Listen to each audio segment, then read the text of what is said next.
The thrust weight.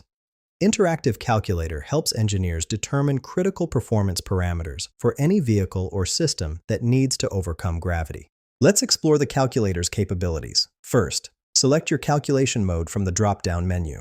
You can calculate thrust-to-weight ratio, calculate required thrust, calculate maximum vehicle mass, calculate net acceleration, calculate local gravity from TWR, or calculate burnout TWR with fuel consumption.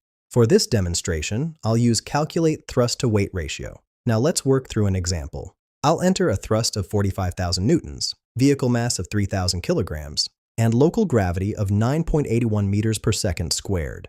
After clicking Calculate, here are our results. The thrust-to-weight ratio equals 1.5 on 29, which means our thrust is about 1.5 times our weight force. The net acceleration is 5.19 meters per second squared, telling us how fast the vehicle will accelerate upward after overcoming gravity. The weight force is 29,430 newtons, representing the gravitational force we need to overcome.